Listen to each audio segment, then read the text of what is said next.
No one dies at Disney. So, I have visited Disney constantly when I was younger. The vibrance of the park, the fresh smell of cookies and bread, and, of course, the castle that everybody loves.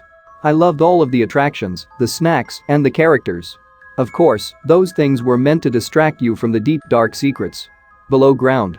The halls for the garbage, the mass shared underwear, the endless amounts of sick. I can go on, but there is one vivid fact that lingers with me ever since I had left that hell on earth. No one dies at Disney.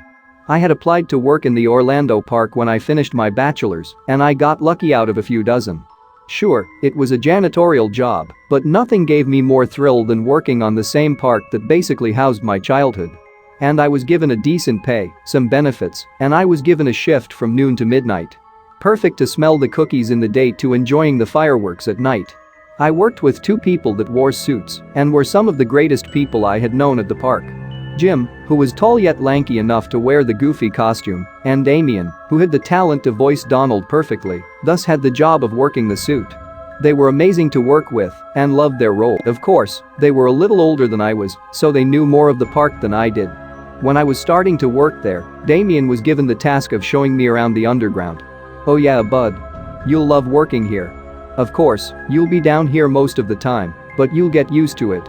Damien was the giddy one with lots of energy, so I had to keep up and pay attention simultaneously. He showed me the security room, the suit room, the medical room and the garbage disposal machine, where we had to wear masks to dispel the smell. At the end of our tour, we passed a door that seemed a bit off. There were many locks on it and what seemed like padding surrounding the doorframe. I asked what the door's purpose was, and Damien stopped. His normally cheery and boisterous demeanor shattered, and he spoke with fear and resentment. Don't enter that door. Don't ask, don't wonder, don't attempt. Let's keep going. I was kinda scared after that, but I followed his orders. I enjoyed the work I was given despite the area and tolerated it for a while. The annual fireworks for the 4th of July was happening later during my shift, and I helped Damien and Jim into new suits. These suits were different than others since they were made with dry fur and had plastic gloves and eyes. Jim didn't like the suit very much but had to wear it since it came with a raise, and Damien didn't care. They were going to stand on a raised platform and wave, so it didn't matter what suit they wore.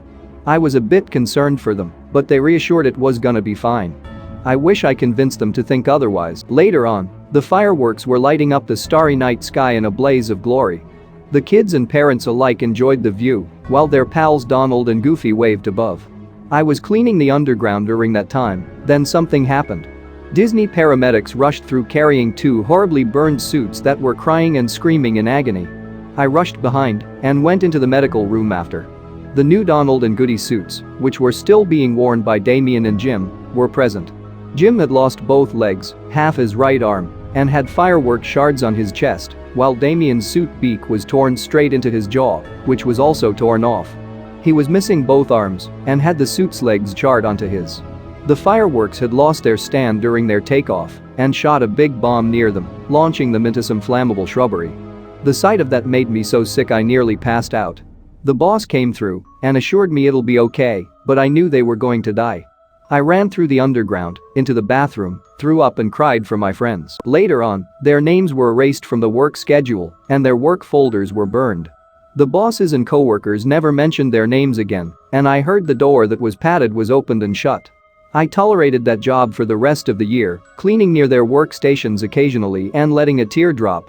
Every time I cleaned around the door, I sometimes hear a knock or a whistle or a whisper, saying buddy, something Damien used to say to me. I shuddered every time I heard it. I went to the boss to collect my last paycheck, and I mentioned Damien's name. Who? Damien. The Donald that died in the summer? Then, he said something to me that took all the magic out of that park. Don't be ridiculous. No one dies at Disney. I left with fear in my mind and a gut-wrenching feeling. Whatever was behind that door, it was not special or important enough for them to care. It haunts me to this day, what people don't know about the darkness that surrounds the beauty and fun of Disney.